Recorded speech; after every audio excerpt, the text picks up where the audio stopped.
ভগবদ গীতা, দশম অধ্যায় বিভূতি যোগের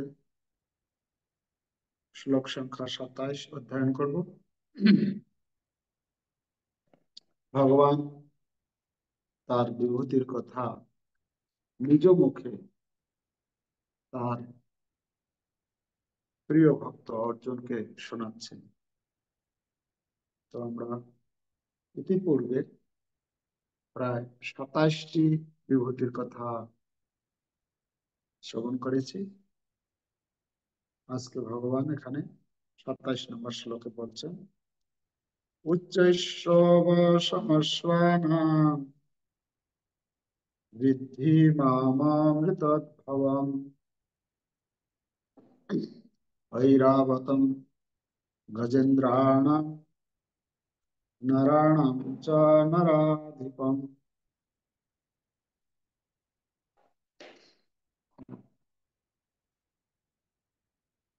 শ্লোকের অনুবাদ, অশ্বদের মধ্যে আমাকে সমুদ্র মন্থনের সময় উদ্ভূত উচ্চশ্রবা বলে জানবে।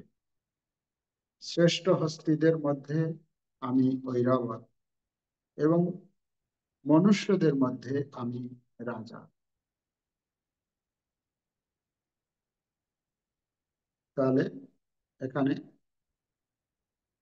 অশ্বদের মধ্যে ঐরাবত, হস্তিদের অশ্বদের মধ্যে উচ্চশ্রবা, হস্তিদের মধ্যে ঐরাবত এবং মানুষদের মধ্যে রাজা হচ্ছেন ভগবানের প্রতিনিধি।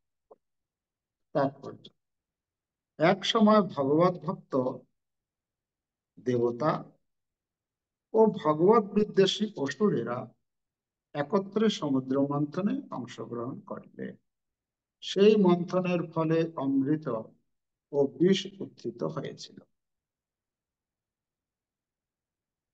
দেবাদিদেব মহাদেবের সেই বিষ পান করে জগৎকে রক্ষা করেছিলেন।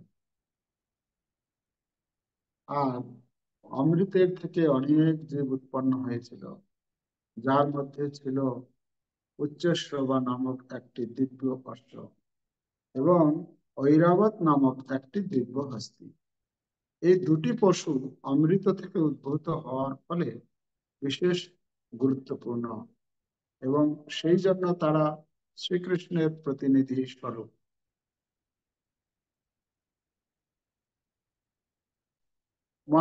মনুষ্যদের মধ্যে রাজা শ্রীকৃষ্ণের প্রতিনিধি, কারণ শ্রীকৃষ্ণ জগতে জগতের পালনকর্তা এবং রাজারা দৈব গুণাবলীতে গুণান্বিত হওয়ার ফলে তাদের রাজ্যের পালনকর্তা রূপে নিয়োজিত।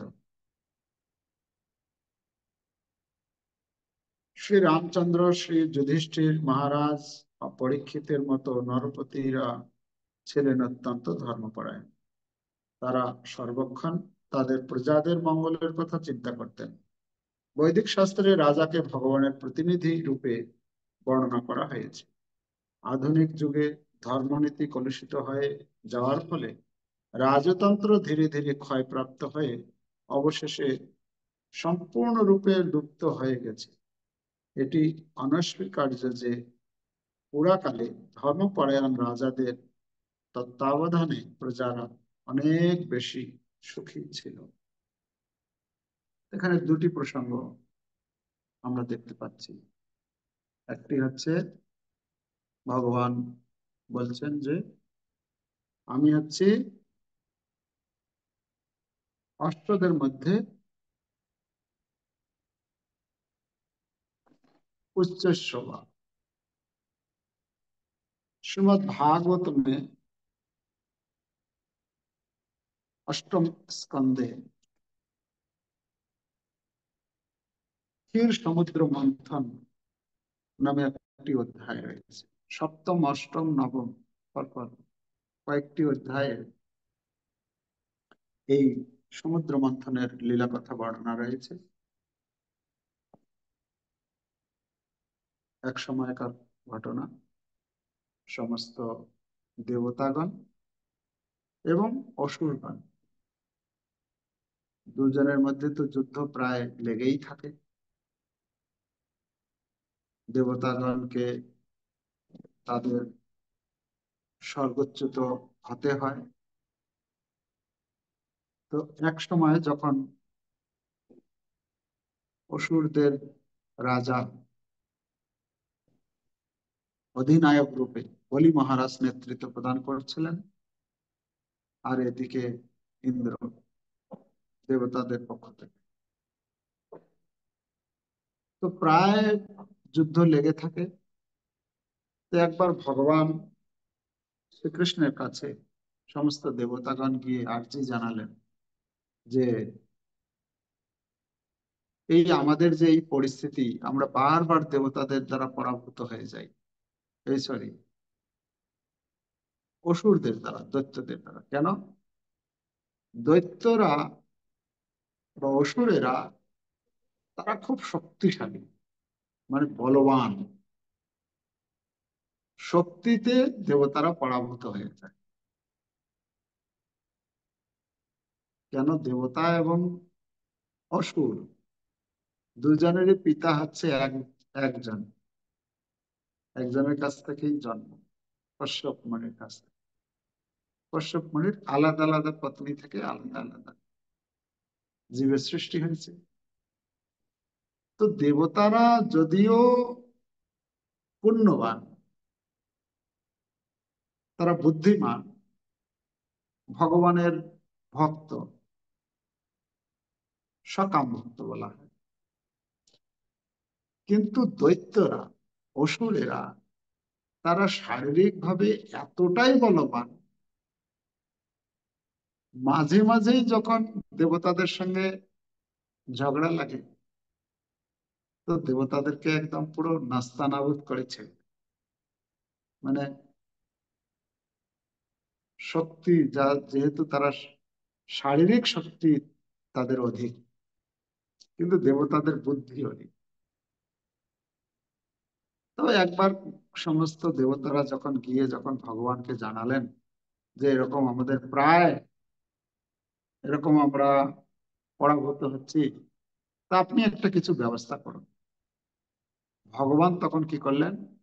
ভগবান দেবতাদেরকে একটা বুদ্ধি দিলেন, তোমরা এক কাজ করতে পারো, তোমরা এই দেবতা এই অসুরদের সঙ্গে একটা সন্ধি করো। সন্ধি করে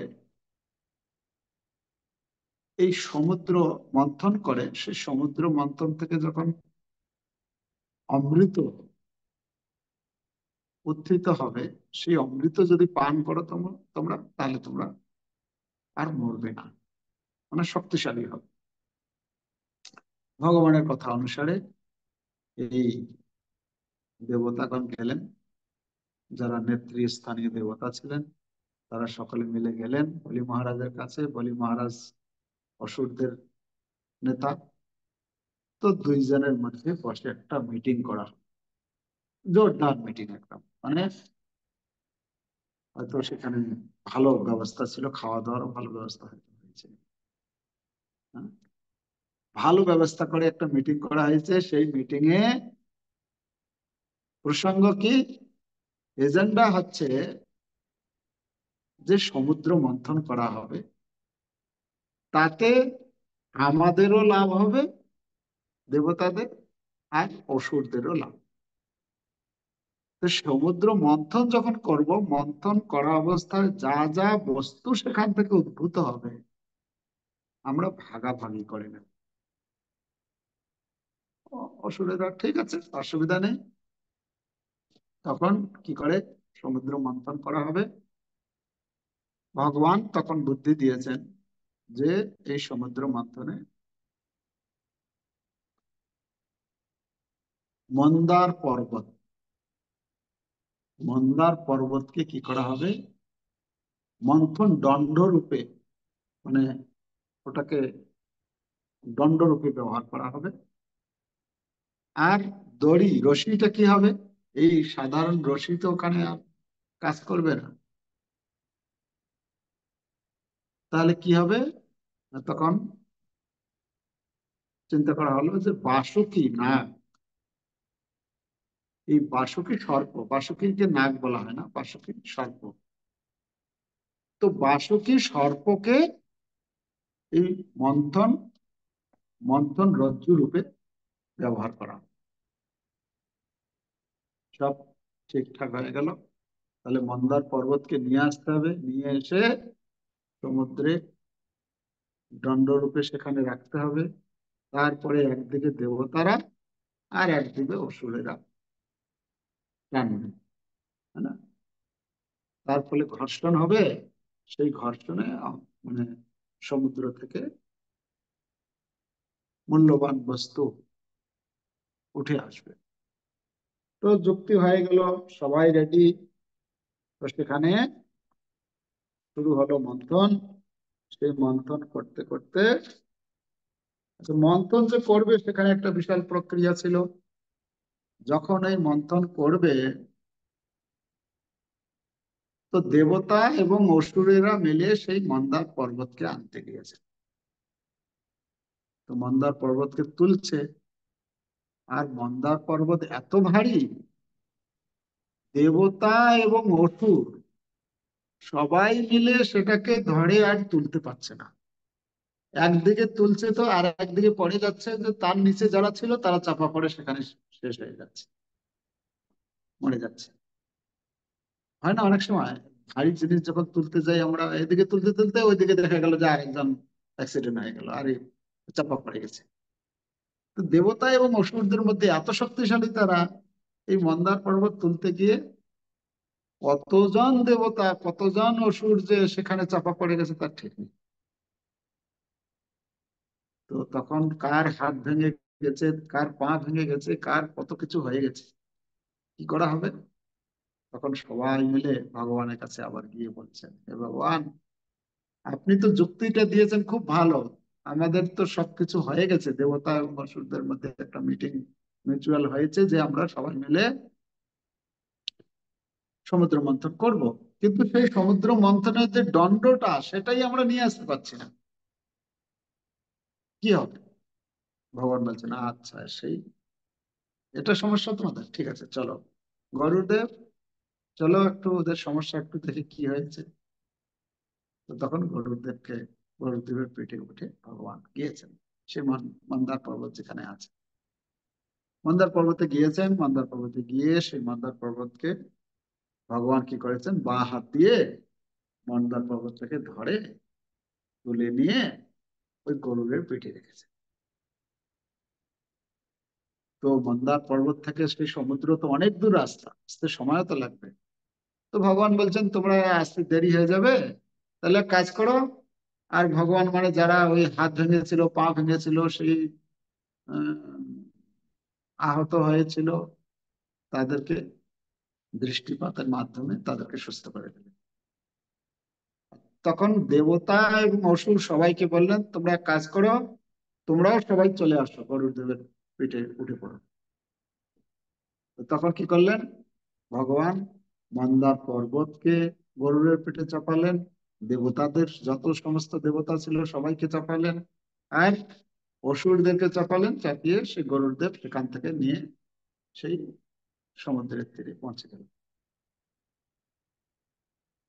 এখান থেকে আমরা অনুমান করতে পারি, দেবতা অসুর মিলে সেই মন্দার পর্বতটাকে তুলতে পারলো না, আর গরুরদেব কি করলো, মন্দার পর্বত ভগবানকে, অসুরদেরকে, দেবতাদেরকে সবাইকে সেই তার পিঠে করে নিয়ে চলে গেলেন, এক নিমিষের মধ্যে পৌঁছে দিলেন। পৌঁছে দেওয়ার পরে এবারে বলছেন, ঠিক আছে, তাহলে এটিকে এবারে সমুদ্রে সমুদ্রে রাখতে হবে, তো ওটাকে। তো তখন গরুদেবকে বললো, গরুর, তুমি এবারে এখান থেকে চলে যাও।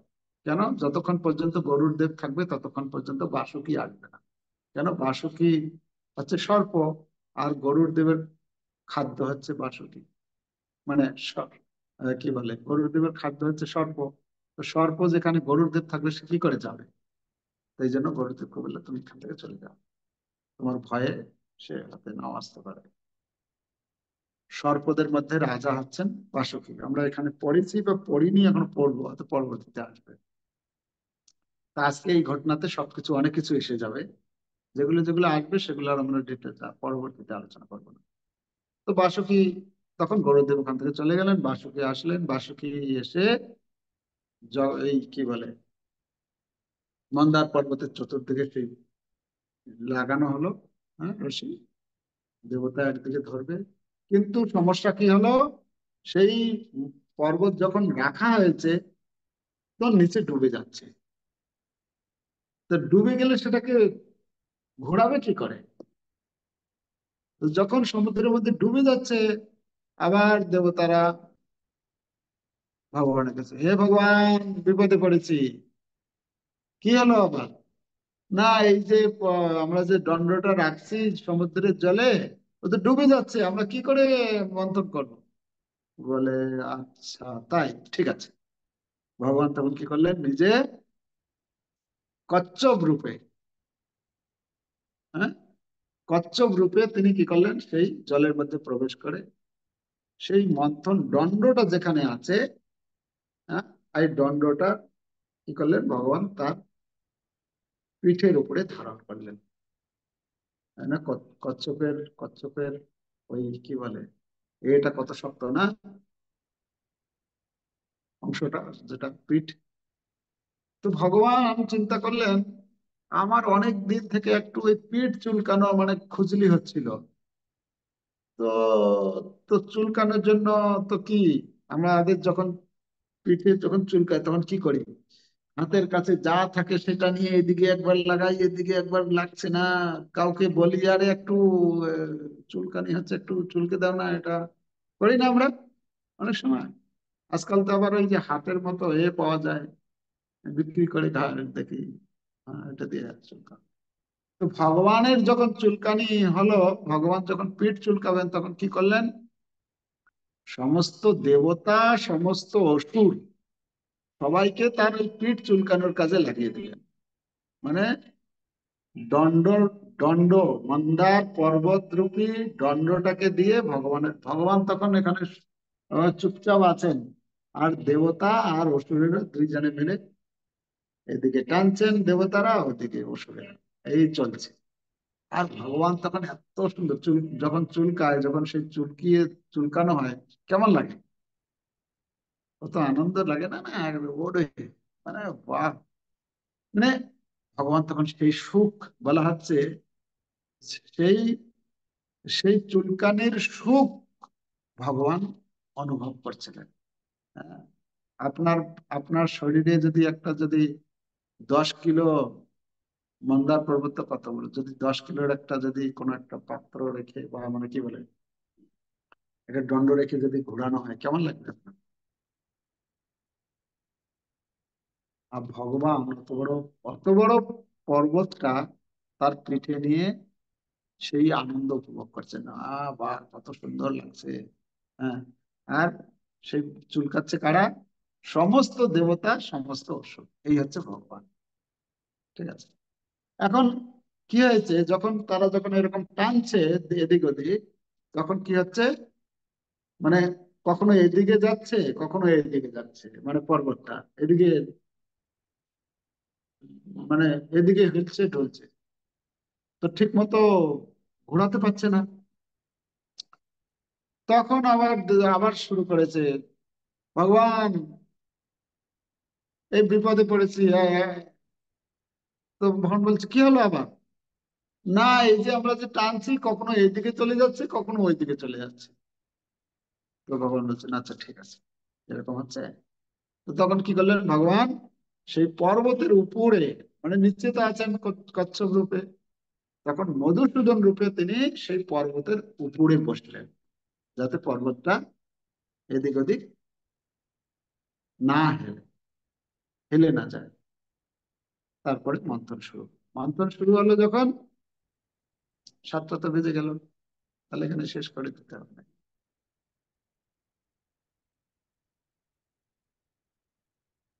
তো ঠিক আছে, দেখি আর একটুখানি বলি।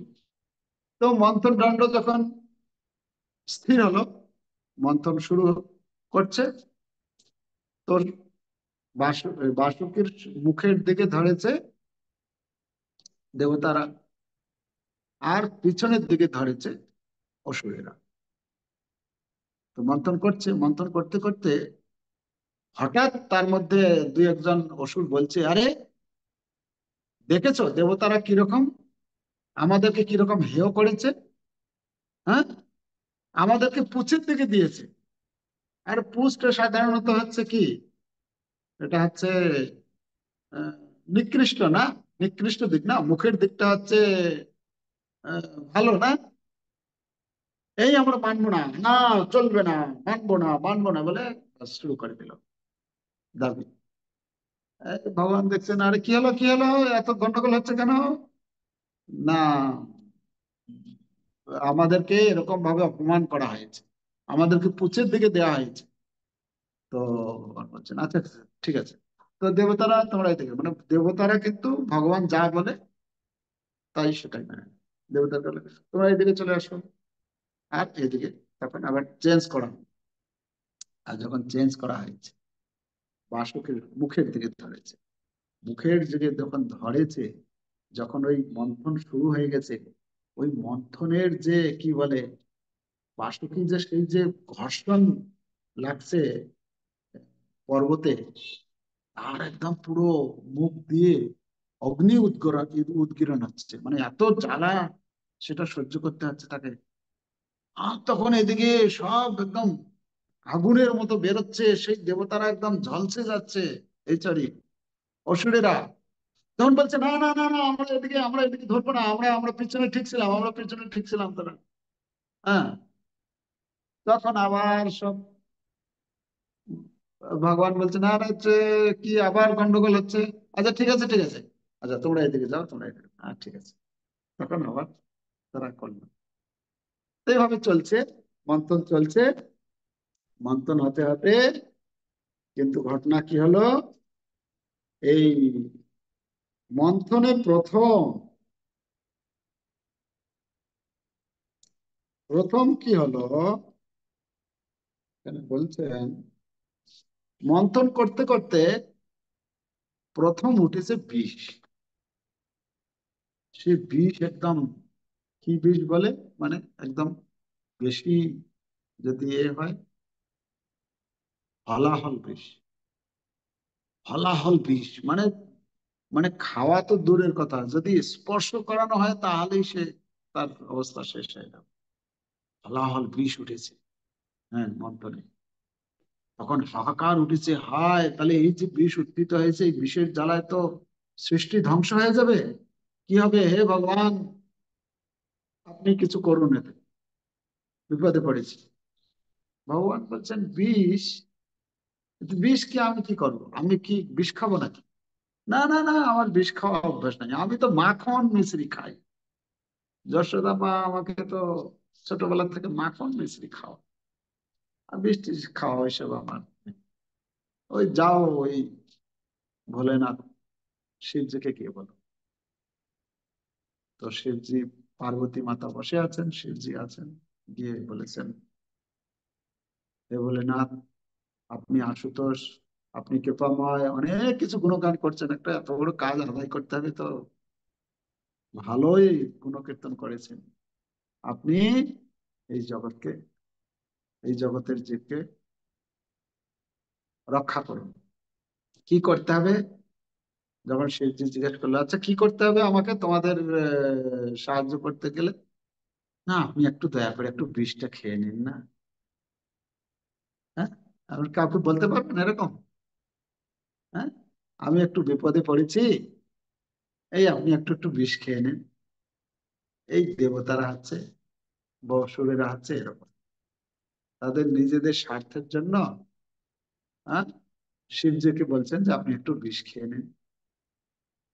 আর শিবজি তখন চিন্তা করছেন, আমি যদি এই বিষটা গ্রহণ করলে, যদি দেবতা অসুর এই জগতের মানব সকলেই যদি তাদের কল্যাণ হয়, ঠিক আছে, তাহলে গ্রহণ করতেই হবে।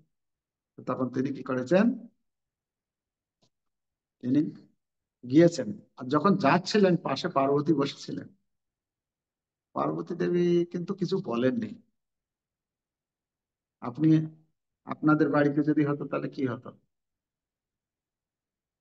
হ্যাঁ, যদি পতি যদি যেত তাহলে পত্নী কি করত? সরাসরি কোর্টে চলে যেত, দেখুন আমার একে মারার চেষ্টা করছে। কিন্তু পার্বতী দেবী কিছু করেননি। কেন? পার্বতী দেবী জানতেন যে শিবের কত শক্তি রয়েছে। সেই শিবের শক্তি সম্বন্ধে যেহেতু অবগত ছিলেন, তাই তিনি কিছু বলেন। তো শিবজি গিয়েছেন, গিয়ে আহ, সেই বিষ হাতে, সমস্ত বিষকে হাতে তুলেছেন, আর হাতে তুলে সমস্ত বিষ পান করেছেন, মুখে নিয়েছেন, ঢুকিয়েছেন। এখন চিন্তা হচ্ছে, শিবজি চিন্তা করছেন যে আমি যদি ভেতরে এটাকে করেনি, তো ভগবান কি বলে, শিবজি কি করেন, ভগবানকে সর্বদাই হৃদয়ে ধারণ করে আছেন। শিবজি চিন্তা করছেন এই বিষটাকে যদি আমি যদি ভেতরে করেনি, তাহলে কি হবে, ভেতরে তো ভগবান আছেন, তাহলে ভগবানকে বিশেষ জ্বালা ওখানে লাগবে না, ভেতরে করা যাবে না। কিন্তু বাইরেও রাখা যাবে না, বাইরে রাখলে জগতের অমঙ্গল হবে। তাই তিনি কি করলেন, সেই বিষটাকে না ভেতরে ঢুকালেন, না বাইরে রাখলেন, কি করলেন, তার কণ্ঠে ধারণ করলেন, এই কণ্ঠে রেখে দিলেন। আর কণ্ঠ সেই বিষের জ্বালাতে তার কণ্ঠটা কি হলো, নীল বর্ণ হয়ে গেল, মানে একদম কালার চেঞ্জ হয়ে গেল। এই জন্য ভগবান শিবের নাম হচ্ছে এক নীলকণ্ঠ। ঠিক আছে, যাই হোক, এটা হলো বিষ, একটা সমস্যার সমাধান হয়। তো যখন এটা হয়ে গেছে, তারপর বিষ সমস্যার সমাধান হয়ে গেল। তার পরবর্তীতে সেখান থেকে সেখান থেকে উঠলো কি, গাভী, সুরভি গাভী। এই সুরভি গাভী, সেই সুরভি গাভী কি করলেন, মুনি ঋষিদেরকে দিয়ে দিলেন। কেন? মুনি ঋষিরা সব সময় তাদের ঘি লাগে, দুধ লাগে, দই লাগে ইত্যাদি, হ্যাঁ, পঞ্চগব্যের দরকার, তা তাদেরকে দিয়ে দিলেন। তো তারা সেটা গ্রহণ করলেন। তার পরবর্তীতে এই উচ্চ শ্রবা, আজকের শ্লোকে যে আছে, কোথায় গেল, 27 নম্বর শ্লোক, উচ্চ শ্রব সমস্যা, অষ্টদের মধ্যে আমি হচ্ছে উচ্চ শ্রবা। এই উচ্চ শ্রবা এর কালার হচ্ছে শ্বেত বর্ণ। শ্বেত বর্ণ, সেই ঘোড়ার বেরিয়ে আসলো, আর সেই ঘোড়া যখন বেরিয়ে আসলো, তখন সেই ঘোড়াকে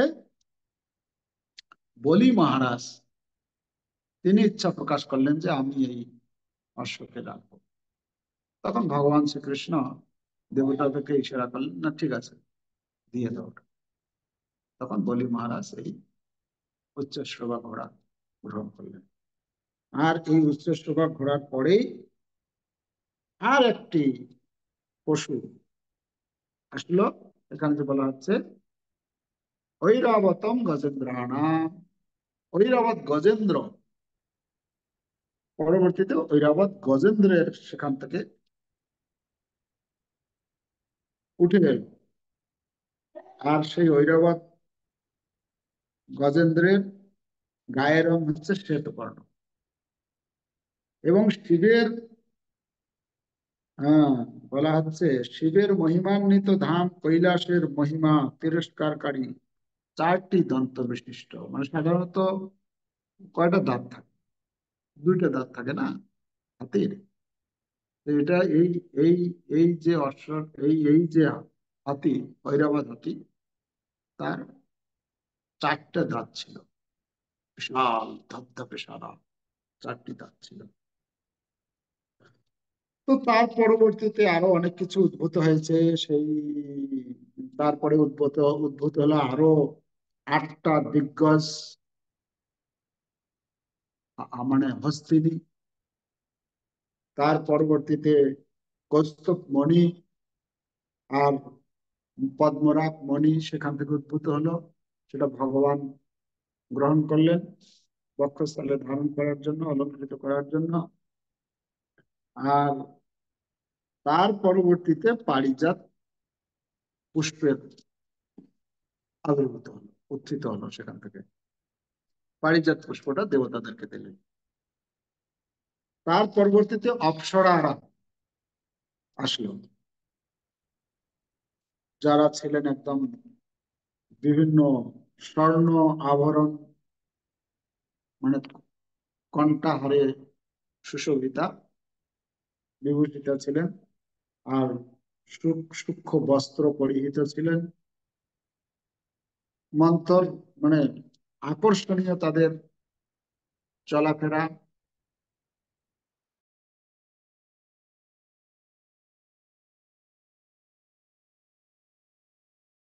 তাদেরকে দেওয়া হলো, তারা অপ্সরাদেরকে নিয়ে গেলেন।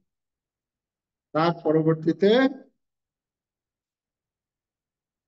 উদ্ভূতা হলেন লক্ষ্মী দেবী, যাকে রমা দেবী বলা হচ্ছে। রমা দেবী, লক্ষ্মী দেবী সেখান থেকে যখন উদ্ভূত হলেন, সেই লক্ষ্মী দেবীকে গ্রহণ করলেন। সকলেই চেয়েছিলেন, বলা হচ্ছে সেখানে এই লক্ষ্মী দেবীর যে অতুলনীয় সৌন্দর্য, বিদ্যুতের মতো কান্তি,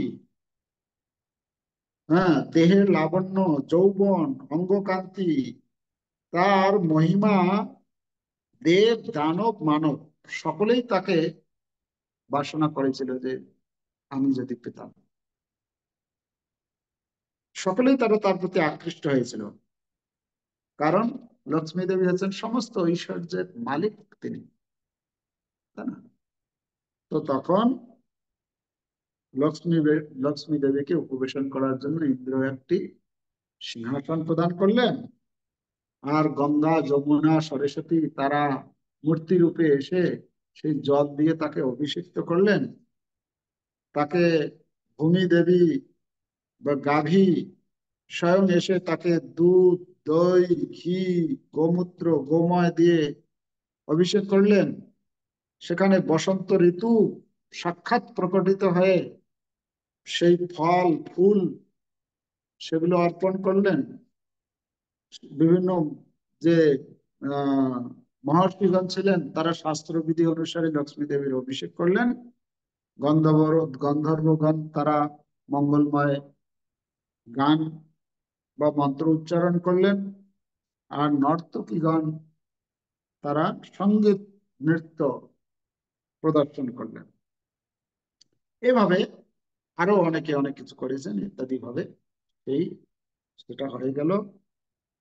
আর হওয়ার পর ভগবান তাকে তার পত্নী রূপে গ্রহণ করলেন। আর যখন তাকে পত্নী রূপে গ্রহণ করলেন, তখন এদিকে অসুরেরা খুব নাড়া, মানে কি বলে, হতাশ হয়ে গেল যে আমরা পেলাম না। তো এইভাবে যখন হলো, পরবর্তীতে সেখান থেকে যখন কি যে উদ্দেশ্যে যে উদ্দেশ্যে এই সমুদ্র মন্থন করছিলেন,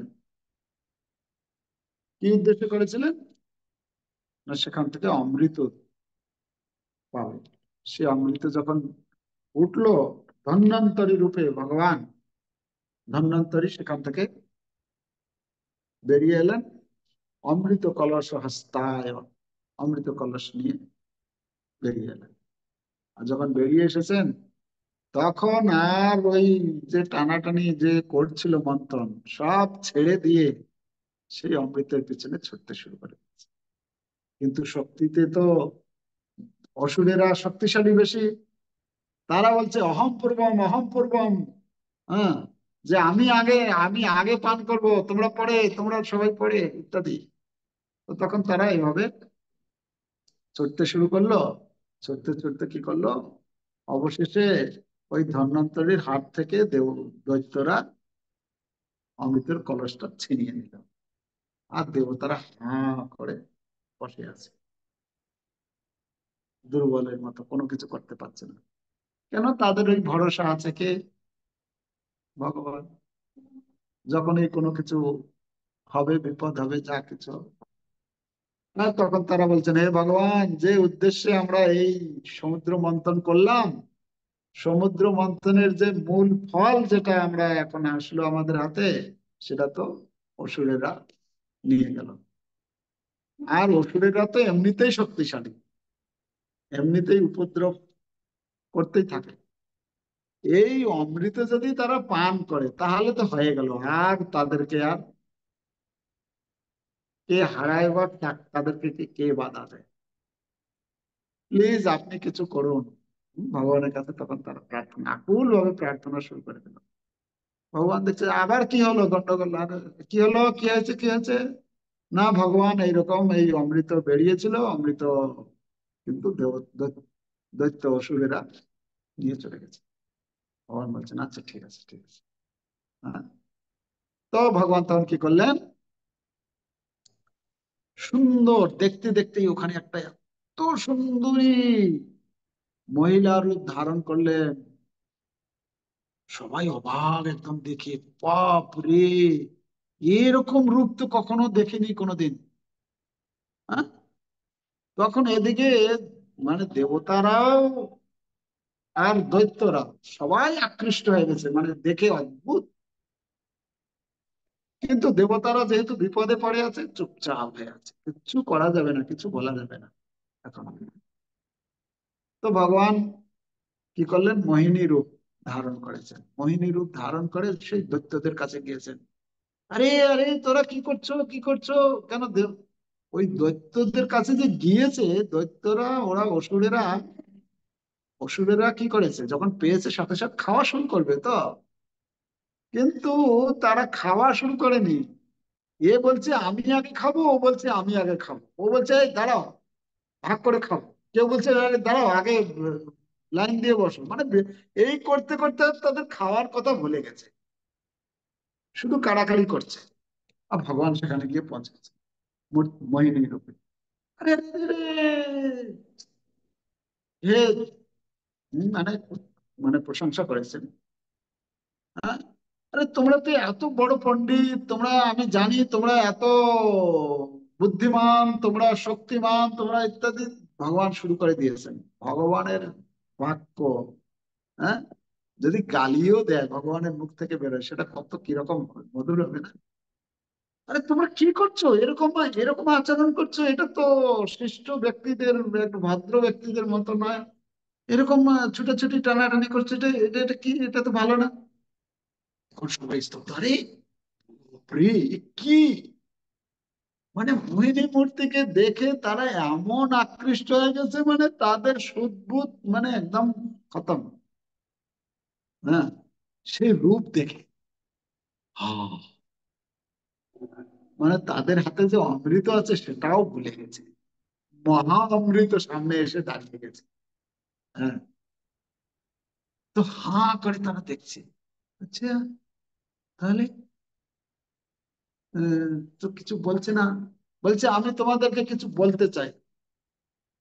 হাঁ করেছে, হ্যাঁ হ্যাঁ, বলুন বলুন, আপনার তো সেই মধুর বচনের অপেক্ষায় আমরা আছি।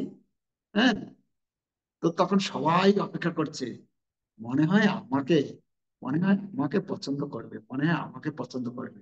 হ্যাঁ, কেন, আমি তো বেশি শক্তিশালী, ও বলছে আমি। ভেতরে ভেতরে তারা একদম আনন্দে উৎফুল্ল। বলুন বলুন আপনি। বলছে যে তোমরা যদি মনে কিছু না করো, তাহলে এই অমৃতটা তোমরা নিজেরা এত কষ্ট করে খাবে কেন? আমি তোমাদেরকে পরিবেশন করে দিই। কেন, পরিবেশনের দায়িত্ব তোমরা হয়তো অতটা জানো না, বা জানি কি জানি না, এত একটা গন্ডগোল হচ্ছে, তা আমি পরিবেশন করে দিই। বলছে হ্যাঁ হ্যাঁ, আপনি যা বলবেন তাই। হ্যাঁ, বলে তাহলে এই অমৃতের ভাণ্ডটা আমাকে দিয়ে দিতে হবে। বলছে হ্যাঁ, আপনি নিয়ে নিন না, কোনো চিন্তা নেই, আপনি যা বলবেন। হ্যাঁ, আপনি যা বলবেন আমরা তাই মানতে রাজি। মানে তাদের অবস্থা কি বলে, আমাদের উড়িয়াতে বলে অবস্থা ঢিলা। মানে একদম পুরো আহ তাদের আর জ্ঞান, তাদের আর বুদ্ধি, তাদের বিবেক আর কোনো কাজ করছে না, সেই রূপ দর্শন করে। ঠিক আছে, ঠিক আছে, বলছে দেখুন, তোমরা তো শক্তিমান, তোমরা ভদ্র, এইভাবে যদি তোমরা যদি সবাই যদি কাড়াকাড়ি করে করো, এটা এটা জগতে মানে এটা একটা ভালো দেখায় না। তোমরা এত বড় ভদ্র, এত, হ্যাঁ, এটা লোকে ভালো মনে করবে। তো তোমরা এক কাজ করো, তোমরা লাইন দিয়ে বসে পড়ো, এই দেবতারা তোমরাও লাইন দিয়ে বসে পড়ো ওইদিকে। হ্যাঁ, ঠিক আছে। দুই দেবতা এবং দৈত্য, দুই দুই দলে দুই দিকে লাইন দিয়ে বসে পড়ো। কেউ মানে কোনো কোনো শব্দ করবে না, কেউ দাঁড়াবে না, উঠবে না, কেউ কিছু করবে না। বলছে হ্যাঁ দেবী, আপনি যা বলবেন, আপনি যা বলবেন আমরা তাই মানতে রাজি। আর দেবতা অসুর সবাই দুই লাইনে বসে গেছে। তখন মোহিনী দেবী বলছেন, আচ্ছা, ওই অসুরদেরকে বলছে, তোমরা যদি মনে না করো আমি একটা কথা বলবো। বলে হ্যাঁ। আচ্ছা, এই অমৃতে, এই যে কলসের উপরে, এই যেটা কি বলে, ওই আহ, কি বলে ডালের উপরে যে, মানে উপরে জল জল যেটা থাকে না, মানে যদি রসা সবজি হয়েছে কোনো ভালো, তো উপরে জল জল ভেসে থাকে। তো আমি ওই জল জলটা যেটা আছে ওইটা ওদেরকে খাইয়ে দিই, আর ভেতরে যে মাল যেটা থাকবে, না আসল বস্তু যেটা, সেটা তোমাদেরকে খাইয়ে দেবো, হ্যাঁ না? বলে হ্যাঁ দেবী, আপনি আপনি যা বলবেন আমরা কোন রকম আপনার কথায় আমরা মানে টু শব্দ আপনাকে আমরা মানে কি বলে টোকাটুকি মানে কোনো বাধা দেবো না, আপনি যা করবেন। আর ঠিক আছে, তাহলে আমি কি করি, ওই উপরের যে মানে কি বলে যেটা জল জল অংশ, সেটাতে তো কোনো টেস্ট অত হবে না, সেটা আমি ওদেরকে খাইয়ে দিই। হ্যাঁ, তারপরে নিচের আসল জিনিসটা তোমাদের খাই। বলে, হ্যাঁ হ্যাঁ ঠিক আছে। তখন তারা শুধু দেখছে, ওরা ওরা বলছে হ্যাঁ ঠিকই বলেছে, উপরের উপরের সেই যে নকল জিনিসটা, সেটা ওদেরকে খাইয়ে দেবে। ঠিক আছে, তখন দেবতাদেরকে খাওয়াচ্ছে, খাইয়েই যাচ্ছে, খাইয়েই যাচ্ছে, খাইয়েই যাচ্ছে। ভগবান সমস্ত দেবতাদেরকে পান করাচ্ছে, আর দেবতারা একদম পুরো মন ভরে খাচ্ছে, পান করছে। এই ঘটনা, এই দিকে যে ছিল, কি নাম ছিল সেই, সেই তার রাহু, রাহু, সে রাহু তখন সে চিন্তা করলো, ওই একটু বুদ্ধিমান ছিল, আরে ওখানে তো খাইয়েই যাচ্ছে, খাইয়েই যাচ্ছে, লাস্ট পর্যন্ত থাকবে তো আমাদের জন্য, না ভাই কিছু একটা করতে হবে। ও তখন কি করেছে, তার রূপটা পরিবর্তন করে। রাহু সাধারণত কালো, মানে অসুরের রূপ কিরকম হবে, তো সেই রূপে গিয়ে যদি বসে তাহলে তো অসুবিধা আছে না, সেই রূপটা একটু পরিবর্তন করে দেবতার রূপ ধরে ওই ওদের মাঝখানে গিয়ে বসেছে। মাঝখানে গিয়ে বসলে কোন জায়গায়, মানে ভগবান তো লাইন দিয়ে দিচ্ছেন, একজন একজন একজন করে দিচ্ছেন। তো কি করেছে, চন্দ্র আর সূর্যের মাঝখানে গিয়ে বসে পড়েছে। চন্দ্র আর সূর্যের মাঝখানে বসেছে। হঠাৎ চন্দ্র দেখছে, আরে এ কে আবার আসে, কিন্তু কেউ কিছু বলছে না, চুপচাপ। সূর্য দেখছে, আরে এ তো দেবতা নয়, কিন্তু দেবতার মতো, মানে তখন তো অমৃত পানের উৎসব চলছে, মাঝখানে এসে বসে পড়েছে। আর ভগবান তো লাইন দিয়ে দিচ্ছেন, হ্যাঁ, মোহিনী মূর্তি, একজনকে দিচ্ছেন একজনকে দিচ্ছেন, তারপরে দিয়ে ওই রাহুর পাল্লায় পড়ে গেছে, রাহুল সে হাতে নিয়েছে। আর তখনই চন্দ্র আর সূর্য বলছেন, প্রভু এই, হে দেবী, এ দেবতা নয়, এ অসুর। হ্যাঁ অসুর, বাস জাস্ট নিয়ে যে মুখে, মানে মুখে ঢুকে নিয়েছে। ভগবান কি করেছেন, ওই ভেতরে ঢোক গিলার আগেই সাথে সাথে সুদর্শন চক্র দিয়ে তার গলাটাকে কেটে দিল। তো গলাটা যখন কেটে দিল, কি হলো, অমৃতটা ওই মুখ পর্যন্ত থাকলো। কিন্তু অমৃতের ধর্ম হচ্ছে, অমৃত যেখানে যাবে সেটা আর মরবে না। গলাটা কেটে দিল কি হলো, কেটে দিলেও কি হবে, মুখ মাথাটা অমর হয়ে গেল, আর বডিটা পড়ে গেল। কেন? যেহেতু অমৃতটা ভেতরে, জানি ভেতরে যদি যেত তাহলে তা আলাদা কিছু নেই। এই জন্য এই রাহু, রাহুর কথা বলা হয়, মস্তকটা হচ্ছে রাহু আর তার শরীরটা হচ্ছে কেতু। তো এই চন্দ্র আর সূর্য যেহেতু দুইজনে মিলে ইঙ্গিত করে ভগবানকে জানিয়ে দিয়েছিলেন মোহিনী দেবীকে, এই জন্য এই তাদের প্রতি তার শত্রুতা হয়ে গেল। যখনই সুযোগ পায় এই রাহু কি করে, এই চন্দ্র আর সূর্যকে গ্রাস করে। এই যে আমাদের যে চন্দ্র গ্রহণ আর সূর্য গ্রহণ হয়, এটা হচ্ছে এই রাহু কি করে, চন্দ্রকে গ্রাস করে। তো যাক, সেটা একটা ঘটনা।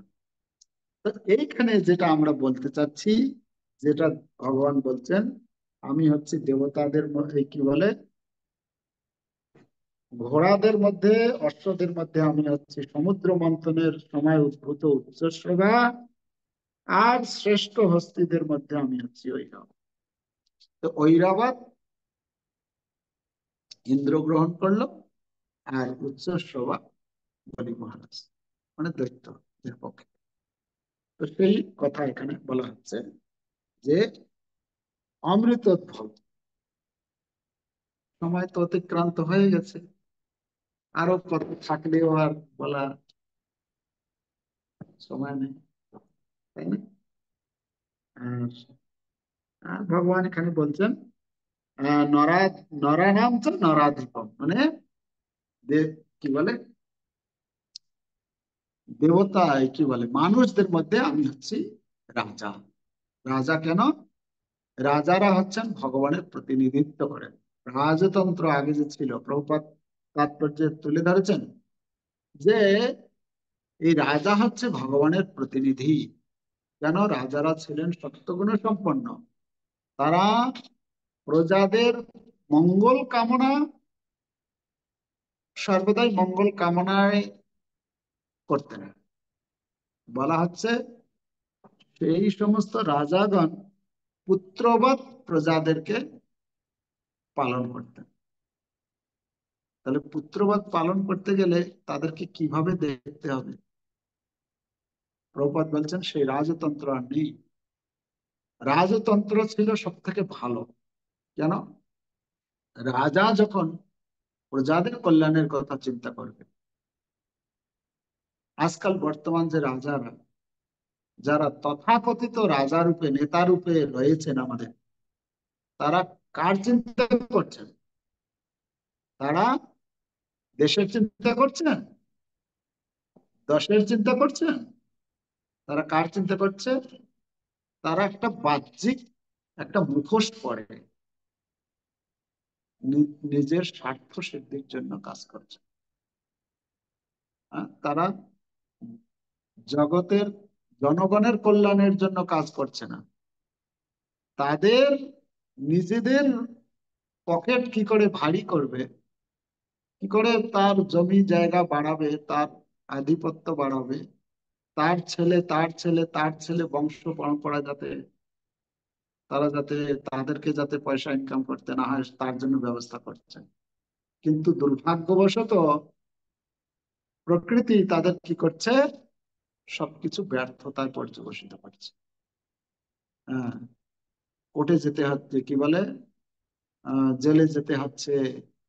হ্যাঁ, বিশাল পেপার পত্রিকায় তাদের কত রকমের বদনাম ছড়াচ্ছে। তাতেও তাদের কোনো, মানে ভ্রুক্ষেপ নেই, তাতেও তাদের কোনো লজ্জা শরম বলে কিছু নেই। তারপরেও আরো চোরের মার বড় গলা করে যাচ্ছে, চিৎকার করে যাচ্ছে। এই বর্তমান হচ্ছে রাজতন্ত্র। তো এরা হচ্ছে কি, এরা হচ্ছে, এটা হচ্ছে, মানে ভগবান যেখানে বলছেন যে নরানাম চ নরাধিপ, উনি হচ্ছে নরাধিপ। নরাধিপ মানে হচ্ছে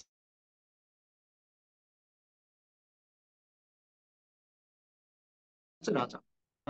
আগেকার দিনে ছিলেন যারা, প্রজাদেরকে পুত্রবৎ পালন করতেন, তাদের ভালো মন্দ সর্বদাই বিচার করতেন, খোঁজ করতেন, যেটা এখন সম্ভব নয়। আসলে প্রপাত বলছেন সেই রাজতন্ত্র, যেহেতু রাজারা স্বতন্ত্র, মানে তাদের ইন্দ্রিয় তৃপ্তির কাজে ব্যস্ত হয়ে গিয়েছিল, যার ফলে ধীরে ধীরে ধীরে ধীরে সেই রাজতন্ত্রটা বিলুপ্ত হয়ে গেল।